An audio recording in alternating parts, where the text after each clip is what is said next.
അടുത്ത വർഷത്തെ ഐഫോൺ 18 സീരീസിന്റെ ലീക്സ് ആൻഡ് റൂമേഴ്സ് വന്നിട്ടുണ്ട്. എൻ്റെ one of the favourite YouTubers ആയ ഫ്രണ്ട് പേജ് ടെക്കിലെ ജോൺ പ്രൊഫസർ പുതിയ ലീക്സുമായി വന്നിട്ടുണ്ട്.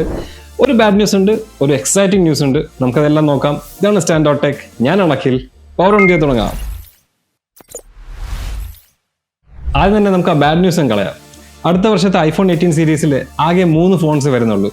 അതിൽ ബേസ് വേരിയൻസ് ഇല്ല എന്നാണ് പുള്ളി പറഞ്ഞേക്കുന്നത്. ഐഫോൺ 18 പ്രോ, പ്രോ മാക്സ്, പിന്നെ നിങ്ങളെല്ലാം തമ്മിലിൽ കണ്ടു കാണും iPhone fold.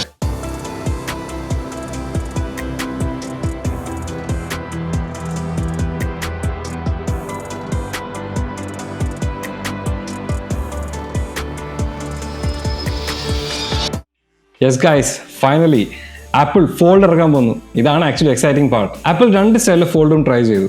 Motto റേസറും C flip പോലത്തെ ക്ലാം ഷെല്ലും പിന്നെ അല്ലാതെ ബുക്ക് ടൈപ്പും.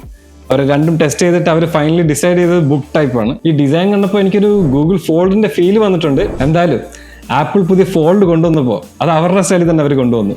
എന്താണെന്നറിയോ, അവരെന്തെങ്കിലും കൊണ്ടുവരുവാണെങ്കിൽ അത് ചിലപ്പോൾ ലേറ്റസ്റ്റ് ആയിരിക്കത്തില്ല, പക്ഷേ ഏറ്റവും ബെസ്റ്റ് ആയിരിക്കും. ലേറ്റായി വന്നാലും ലേറ്റസ്റ്റ് ആയി വരും എന്ന് പറയുന്ന പോലെ തന്നെ അവർ കൊണ്ടുവന്നിരിക്കുന്ന ഫോൾഡിൽ ക്രീസ് കാണത്തില്ലെന്നാണ് പറയുന്നത്. Man, that would be amazing to see. ആ ക്രീസ് വരാതിരിക്കാൻ ആപ്പിൾ യൂസ് ചെയ്ത ടെക്നിക്ക് എന്താണെന്ന് വെച്ചാൽ ഒരു എക്സ്ട്രാ പ്ലേറ്റ്, ഒരു മെറ്റൽ പ്ലേറ്റ് യൂസ് ചെയ്തിട്ടുണ്ട്. പ്ലസ് ഹിഞ്ചിൽ ലിക്വിഡ് മെറ്റൽ ആണുള്ളത്. എന്തായാലും ആപ്പിളിന് ഇതുവരെ ആർക്കും ചെയ്യാൻ പറ്റാത്തൊരു കാര്യം ചെയ്യാൻ പറ്റിയിട്ടുണ്ട്. അത് ആക്ച്വലി അവരുടെ ഒരു USP ആയിരിക്കും. ക്രീസ് ഇല്ലാത്തൊരു ഫോൾഡിംഗ് ഫോൺ എന്ന് പറഞ്ഞാൽ എല്ലാവരും അതിന്റെ പുറകെ ഓടും, സ്പെഷ്യലി ആപ്പിളിന്റെ ആകുമ്പോഴത്തേക്കും. സോ അത് അവരുടെ വലിയൊരു അച്ചീവ്മെന്റ് ആണ്. ബാക്കി ഡീറ്റെയിൽസിലേക്ക് കിടക്കാം. ഔട്ടർ ഡിസ്പ്ലേ ഒരു 5.5 ഇഞ്ച് ഡിസ്പ്ലേ ആയിരിക്കും. OLED ആയിരിക്കും ടെക്നോളജി. അതേസമയം ഇന്നർ ഡിസ്പ്ലേ ആണെങ്കിലോ 7.8 ഇഞ്ചിന്റെ ഐപാഡ് ലൈക്ക് ഡിസ്പ്ലേ ആയിരിക്കും. ഐഫോൺ ഫോൾഡിന്റെ തിക്നെസിന്റെ ഡീറ്റെയിൽസ് പറയുവാണെങ്കിൽ ഫോൾഡ് ആയിരിക്കുമ്പോൾ 9mm, അൺഫോൾഡ് ആയിരിക്കുമ്പോൾ 4.5mm ആയിരിക്കും. അത് actually Samsung Z Fold series വെച്ച് നോക്കുവാണെങ്കിൽ ഇച്ചിരി കൂടുതലാണ്. പക്ഷേ ഐഫോണിന്റെ ഫസ്റ്റ് അറ്റംപ്റ്റ് ആണ്, അതുകൊണ്ട് അത് അപ്രീഷിയേറ്റ് ചെയ്തേ പറ്റുള്ളൂ. അത്ര കനം കുറഞ്ഞൊരു ഫോൺ ഫസ്റ്റ് അറ്റംപ്റ്റിൽ തന്നെ ഇറക്കാന്ന് പറഞ്ഞാൽ അതൊരു അച്ചീവ്മെന്റ് തന്നെയാണ്. പിന്നെ ആസ് യൂഷ്വൽ 4 ക്യാമറാസ് ആയിരിക്കും. ഒന്ന് ഔട്ടർ ഡിസ്പ്ലേയിൽ കാണും, 2 റിയർ ക്യാമറ, ഒന്ന് ഇന്നർ ഡിസ്പ്ലേക്കകത്ത്. FPT ലീക്ക് ചെയ്ത ഇമേജസ് നോക്കിക്കഴിഞ്ഞാൽ നമുക്ക് എങ്ങും ഒരു ഫേസ് ഐഡിയുടെ മോഡ്യൂൾ കാണാനില്ലല്ലേ.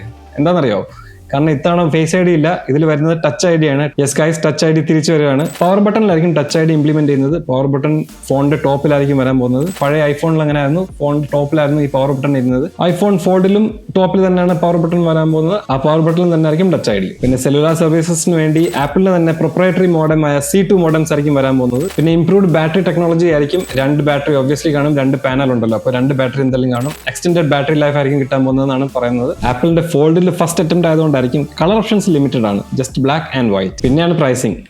ആപ്പിൾ ആയതുകൊണ്ട് ഫോൾഡ് ഫോണും കൂടെ ആയതുകൊണ്ട് എല്ലാവർക്കും ഒരു ധാരണയായിരിക്കും എന്തായിരിക്കും പ്രൈസിങ് എന്നുള്ളത്. US പ്രൈസിംഗ് ആണ് ആക്ച്വലി വന്നിട്ടുള്ളത്, ഒബ്വിയസ്ലി, കാരണം US ലീക്സ്റ്റർ ആണ്. US പ്രൈസിംഗ് വന്നിട്ടുള്ളൂ $2,000 to $2,500 വരെയാണ് പറഞ്ഞേക്കുന്നത് പ്രൈസ് റേഞ്ച്. അപ്പോൾ നോക്കാം, ഇന്ത്യയിൽ വരുമ്പോൾ ചിലപ്പോൾ അത് $2,800 $3,000 വരെ പോകുമായിരിക്കും. നമുക്ക് നോക്കാം എത്ര വരാൻ പോകുന്നത്. അപ്പോൾ ഇതൊക്കെയാണ് ആപ്പിളിന്റെ സൈഡിൽ നിന്നുള്ള ലേറ്റസ്റ്റ് ലീക്സ്. അതായത് 18 pro, 18 pro max and iPhone fold. ഇതൊക്കെ ആയിരിക്കും അടുത്ത വർഷത്തെ 3 ഫോൺസ്. യെസ്, റെഗുലർ ഐഫോൺ ഇല്ല എന്നുള്ള ന്യൂസ് ഇച്ചിരി ഡിസപ്പോയിന്റിംഗ് ആണ്. കാരണം അവർ ഇന്ത്യയിൽ മാർക്കറ്റ് ഷെയർ പിടിച്ച് തുടങ്ങിയിട്ടുണ്ടായിരുന്നുള്ളൂ. ഐഫോൺ 18 അല്ലെങ്കിൽ റെഗുലർ സീരീസിനാണ് കൂടുതൽ ഡിമാൻഡ് ഇവിടെ. അപ്പോൾ അവരത് ഇന്ത്യയിൽ ഇല്ലാണ്ടാക്കുമോ ഇല്ലയോ എന്ന് എനിക്ക് തോന്നുന്നില്ല. ചിലപ്പോൾ US ഇല്ലാണ്ടാക്കുമായിരിക്കും, പക്ഷേ ഇന്ത്യയിൽ അത് ഒരു മേജർ മാർക്കറ്റ് പിടിച്ച് പറ്റാനുള്ളൊരു ഫോണാണ്. സോ അതെനിക്ക് ഇന്ത്യയിൽ ഒഴിവാക്കുമോ ഇല്ലയോ എന്ന് എനിക്ക് അറിയത്തില്ല. ഒഴിവാക്കാതിരിക്കട്ടെ, കാരണം നമ്മളെല്ലാവരും അതിലാണ് ഡിപ്പെൻഡ് ചെയ്തിരിക്കുന്നത് മിക്കവരും മോസ്റ്റ്ലി. അപ്പോൾ അത് ഒഴിവാക്കാതിരിക്കട്ടെ, ഫിംഗേഴ്സ് ക്രോസ്ഡ്. വീഡിയോ ഇഷ്ടപ്പെട്ടെങ്കിൽ please like, share and subscribe. നിങ്ങളുടെ സപ്പോർട്ട് ഒരുപാട് ആവശ്യമുണ്ട്. ഇനിയും ഇതുപോലത്തെ ലീക്സ് ആൻഡ് റൂമേഴ്സ് വീഡിയോസ് ഞാൻ ചാർജ് ചെയ്തുകൊണ്ട് വരാം. അതുവരേക്കും പവർ ഓഫ് വയ്ക്കാം. ബൈ.